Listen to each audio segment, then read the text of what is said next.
All right. A few years back, one of the first times, probably the second or third time I did this particular lecture and this particular comment or content, I was doing a block class, one of the 3-hour block classes. So I finished up the lecture I was getting on. I said, let's take a break. When we come back, we're going to talk about domestic violence. When one of my students came back from break, she gave me this. This says, love shouldn't hurt. And she looked at me and said, be careful. This is a very touchy subject. It's a difficult one to go through, but we're going to because I feel like it needs to be heard. We're going to break this into 2 segments. The second segment is going to be quite long, and I apologize for that. But let's go over the quiz that you should have already taken, and I will explain some of the stuff. This is not my quiz. I have answers mainly because I have data on here. So I'm going to walk through the quiz, explain the data, and then we'll stop, and then we'll pick up the next video after that. Okay. Let's start here. Domestic violence usually only happens in married adult couples. The answer is false. It says as many as 1/3 of all high school and college age young people experience violence in an intimate or dating relationship. Physical abuse is as common among high school and college age couples as married couples. So it doesn't matter your age or your marital status. Boyfriends and girlfriends sometimes push each other around when they get angry, but it rarely results in anyone getting hurt. Again, this is false. Domestic violence is the #1 cause of injury to women between the ages of 15 and 44 in the U.S., more than car accidents, muggings, and rapes combined. Of the women murdered in the United States, 30% are killed by their current or former husband or boyfriend. So violence doesn't always it's just messing around. Okay, next one. While females can be abusive and abuse happens in same-sex couples too, it is much more common for males to abuse their female partners. This is true. About 95% of known victims of relationship violence are females abused by their male partners. Key word there is known. We'll talk about that here in a bit. Okay, next. If a mother is abused by her children's father, the children are also likely to be abused. This is true. 50% of men who frequently abuse their wives also frequently abuse their children.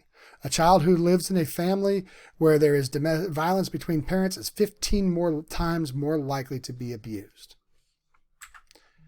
Most people will end a relationship if their boyfriend or girlfriend hits them. This is false.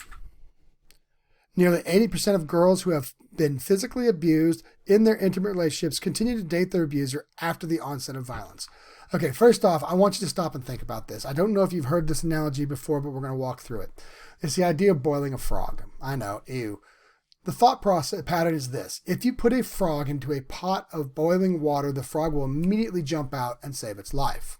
However, if you put a frog in a pot of cold water, then turn the heat on, as the water slowly heats up, the frog acclimates, stays in there, and will eventually boil to death. This is what happens in domestic abuse. It does not start, it's not like date one and it's like, I'm going to hit you. No. Domestic abuse is one that it builds and it builds and it builds. And then by the time you're hooked and you're in love and all the things and all the reasons that we can think of later for why they stay, then abuse happens. And it's, oh no. So it's there. All right. People abuse their partners because they can't control their anger. This is also false. People who abuse are usually not out of control. They do it to gain power and control over the other person. We will talk about that here shortly. Most men who abuse their partners grew up in violent homes. It kind of sounds like a cop-out. Unfortunately, it is true. Men who have witnessed violence between parents are 3 times more likely to abuse their own wives and children than children of non-violent parents. The sons of the most violent parents are 1,000 times more likely to become batterers. 1,000 times more likely. All right. If a person is really being abused, it's easy to just leave. This is false. There are so many complicated reasons why it's difficult for a person to leave an abusive partner. One very, very common reason is fear. Women who leave abusers are at a 75% greater chance of being killed by the abuser than those who stay. Boy, that's a good choice. Stay and get beat, leave and get killed. 9. Most rapes are committed by strangers who attack women at night on the streets. This is false. About 80% of rapes and sexual assaults are committed by a partner, friend, or acquaintance of the victim. A pregnant woman has an even greater risk of being abused. Unfortunately, this is true. Pregnant women are especially at risk for it. It is estimated that more than 1/3 of pregnant women are abused. It is common for the physical abuse to begin or escalate during pregnancy. Now, I have a theory behind this. There is no evidence behind it. I've done no research or anything. My theory is this. This person is out for power and control. They want to control the situation. They want to control the person. They want to know all the things.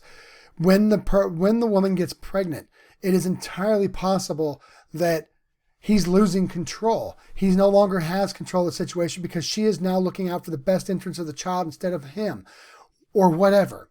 It could be that he didn't want the child. Maybe he found out it's a girl and he doesn't want a girl. He wants a boy. Maybe he found out it's a boy and he wants a girl. We don't know. Guys are stupid and they do stupid things, but there is a serious increase in this. Relationship abuse happens most often among blacks and Hispanics. This is also false. Most women of all races are equally likely to be abused by a partner. Let me hear that. Say it again. Women of all races are equally likely to be abused by a partner. Here's the deal. It doesn't matter. It doesn't care what race you are. Domestic abuse is domestic abuse and it exists. Last but not least, people who are abused are often blame themselves for the abuse. Oh God, yes. It is obviously their fault. If they'd have done this, if I'd have just done that, if I'd have done things a different way, this would have been enough to make me, maybe he wouldn't have to abuse me. Most people who are abused blame themselves for causing the violence. However, the fact is that no one is ever to blame for another person's violence. Violence is always a choice, and the responsibility is 100% with the person who is violent. So let's think about that. Who can be a victim? Literally anybody can be a victim. We've already established it doesn't matter about sex. It doesn't matter about race. It doesn't matter age. Any of these. It doesn't matter. There is women on women violence. There's men on men violence. There's men on women, women on men. There is age, religion, culture, all these things. None of these things seem to matter.